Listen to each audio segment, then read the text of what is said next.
Now that we're approaching the end of PFP, in reflection, it's exceeded all expectations. I think certainly coming from a very privileged background and a privilege going to one of the better schools in the country, it's really humbled me seeing what normal South Africans go through and the real challenges which are encountered. So in terms of my reflection, I was talking to Terry a little bit earlier. I think humbled is the only word which I can really reflect on in terms of this program.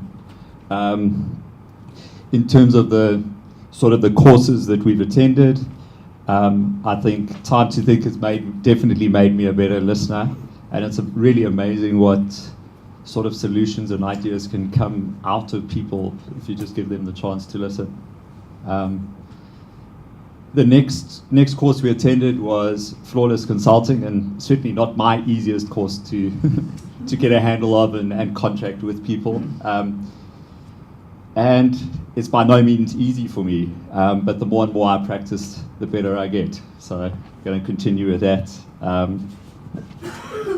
Sorry.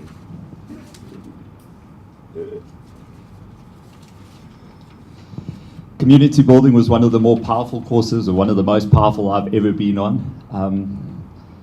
The ideas and approaches that were shared were astounding. The ability to foster ownership and accountability in problems, and then turn those problems into possibilities, was hugely powerful for me.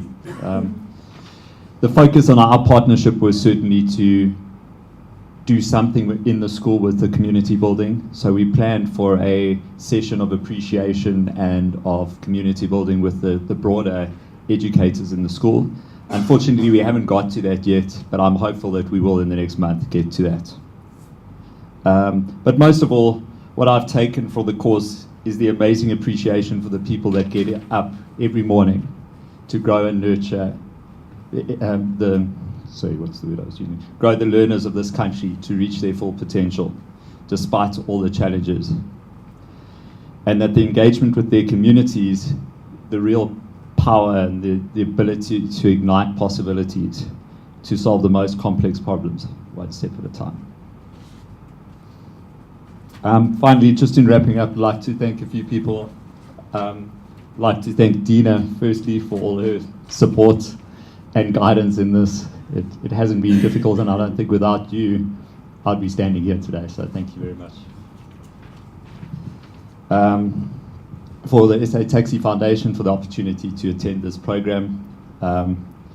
It has not only made a huge impact on me as a leader, but also provided so much context to the real challenges experienced in real South Africa. To the business partners, for providing so much insight and context into the discussions which we've had. It has been hugely valuable and something I'll remember for a very long time. The growth and future prospects of South Africa rests in its ability to educate its young citizens to become global leaders in any field of their choice. Having met and interacted with all the principals here in the circle, I'm in awe of you. Your immense courage and strength when faced with the challenges in your schools and the communities around you, for your resilience and the ability to stay positive even in the most dire challenges. Thank you for sharing your world with us as business partners. The future of education looks really bright with you at the helm. And finally, in Momoyo Haba's absence, this year has really gone quickly, and I remember with fondness the discussions we've had and the challenges around his school. I'll remember his absolute passion and his devotion to the learners and staff of JB Matabane and always putting them first. Although our partnership, we have gone through some really good and bad times. We did struggle to get stuck into a big project, but I still think that there's unfinished business in Ivory Park, and I look forward to attempting to continue it in the next year.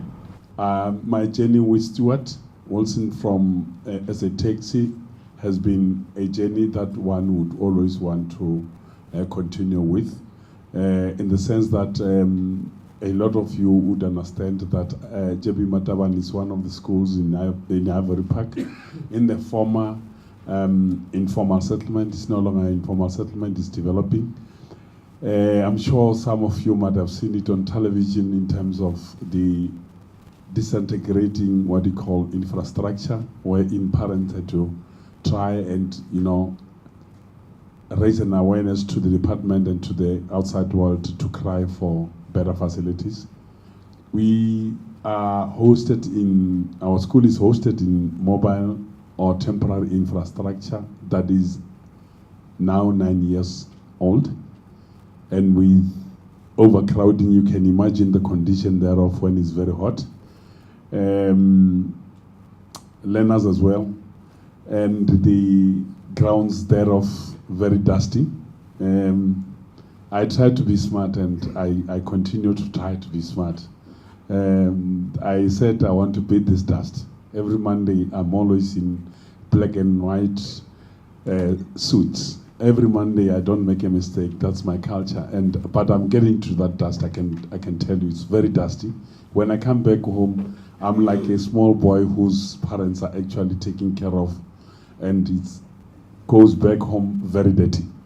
But the long and short of our involvement, myself and as a taxi partner, Stuart Wilson, has been very fruitful and very educative, though the journey hasn't officially closed, because we're still having what you call team building or community building in the form of team building at our school.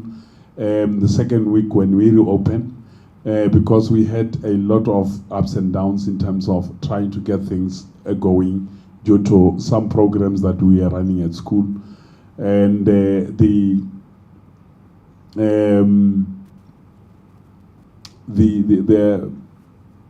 appointment thereof, I was running and management with a scanty staff at some point, and that's why at some point our meeting was not very. We were not able to take projects into practice. But currently, we are on board. Projects have been taking off. Through our partnership as a taxi, managed to put some, I'll call them notice boards, where learners write inspiration and their wishes on the wall of those mobile classrooms. We also have some bench that are actually laid on the ground for learners during break to have their lunch on those or sitting on those benches. Mobile library as well has been established, and with my education through what we call PFP that I've learned is, hearing the other side of somebody else when you are presenting. As much as you would have a lot to know, a lot to tell, but listen to the other side as well. That's what I've learned. Flawless consulting has been the order of the day, and also when you realize that people have given you a raw deal, how would you want it to be? And that will be the beginning of the journey to try and turn it upside down. And that's one thing that I've learned, to say in every situation that you tend to see it as your challenge, you also have a role to turn it upside down by making sure that you identify areas who are the role players, who can you engage, irrespective whether you are very bitter or angry. Then you realize and you have a point to live, a point to challenge, and a way to go. So with that, I think I learned a lot, that nothing is impossible. Nothing under the sun is impossible, especially in leadership and management. And that's what I've learned from PFP. Thank you so much. Thank you.